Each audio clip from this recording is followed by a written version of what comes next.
Isang magandang araw sa lahat ng aking mga kababayan. Ito po yung 5 Ecom Center.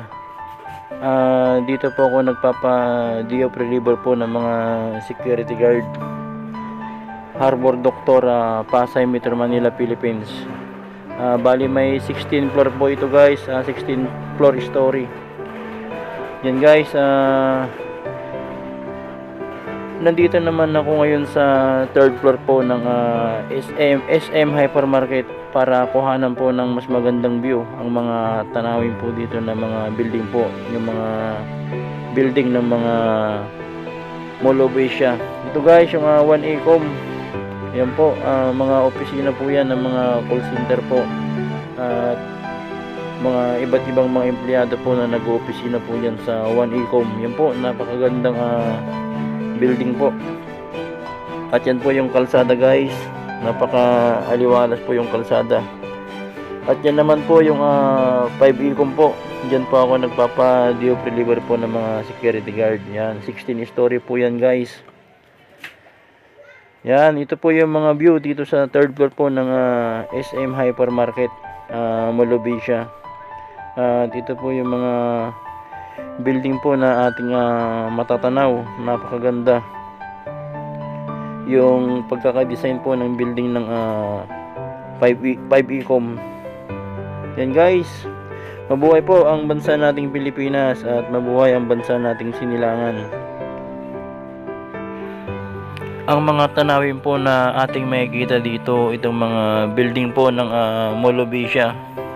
At kung mapapansin nyo po sa gitna, meron na naman pong sinisimulan dyan na itatayong bagong building po yan guys. Yan po. At itong kalsada po nila dito, napaka-aliwalas, yung mga punong kahoy po dito at yung mga nakapalibot po ng mga building po dito sa Mall of Asia. At makikita rin po natin dito yung update po, yung ginagawang reclamation project doon po sa seaside ng SM Mall of Asia. At gagawin daw yun na mini Boracay. Yan guys, kaya mamaya ipapakita ko po kung ano na po yung mga latest update po doon. Kahit nandito po tayo sa third floor ng SM Hypermarket, makikita po natin yung tanawin doon sa seaside. Kaya makikita po natin mamaya yung latest update po kung ano na po yung mga ginagawa doon sa reclamation project. Ayan guys, yung mga motorista po dito.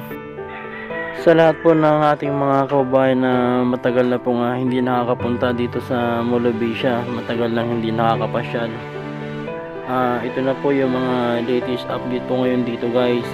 Sana mapanood nyo rin po. At yung mga hindi pa po nakakapunta ng Manila guys, ito po ang building ng mga Mall of Asia. Yan, sana makita nyo rin po para magkaroon po kayo ng idea at makita nyo rin po yung mga iba't ibang mga lugar po dito sa Pilipinas, yung mga iba't ibang building po dito. Yan guys, dahil napakaganda po ng bansang Pilipinas. Bilang isang Pilipino, proud po ako dito sa ating bansang Sinilangan, ang bansang Pilipinas, sa mga iba't ibang lugar po dito at yung mga iba't ibang mga tanawin po, yung mga tourist attraction po dito. At ito na nga guys, yung gagawing building na naman po. Nandito na po yung mga malalaking makina. At ito po yung 5 Ecom. Yan po, dyan ako nagpapa-DO reliever po ng mga security guard. 16 story po yan guys. Ito lang po yung gilid nya, yung makikita po natin dito sa 5 Ecom. Pero pag nandun po tayo sa may highway, malapad po yan guys at napakaganda.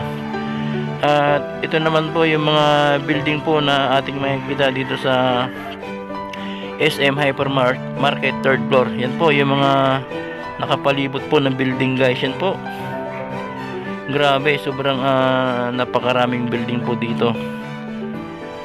Yan, sana mapanood nyo rin po para makita nyo rin po yung mga building po dito sa Mall of Asia.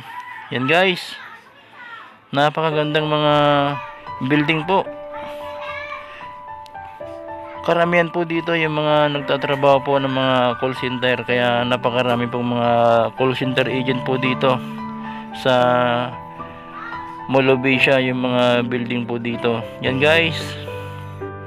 Sa lahat po ng mga nakasubscribe, maraming thank you po sa inyong lahat. At yung mga hindi pa po nakasubscribe, sana po subscribe na kayo, dahil lahat po ng mga pinupuntahan ko po dito sa Metro Manila, ibablog ko po para makita nyo rin po yung mga latest update po dito na kaganapan, lalo na yung mga dating nagtatrabaho dito noon na ngayon nasa probinsya na po, at yung mga nasa iba't ibang bansa po. Yan, para makita nyo rin po ang ganda ng Pilipinas. Yan guys, dahil yung mga iba nating mga kababayan sa mga iba't ibang bansa matagal nang hindi nakakauwi dito sa Pilipinas.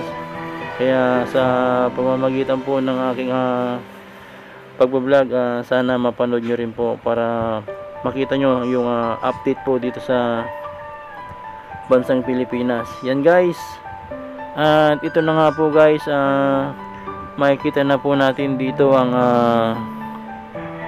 update ng Seaside, yung ginagawang reclamation project, dahil gagawin itong mini Boracay. Yan na po guys, sa may kaliwa, yan na po yung Seaside. Tanaw na tanaw po dito sa SM Hypermarket 3rd floor. Yan po guys,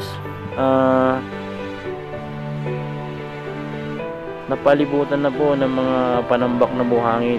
Yan po, ikinulong na po nila yung tubig para mawala po, at pag nawala po yan, gagawin na pong simentado, at dyan na po gagawin yung mini Boracay na project po nila dito. Ito po yung mga latest update guys dito sa Pilipinas. Sa mga hindi po makapunta dito, yung Luzon, Visayas, Mindanao, at yung mga kabayan natin dyan sa Middle East po, at yung Canada, at yung mga iba't ibang country pa. Mabuhay ang bansa natin Pilipinas.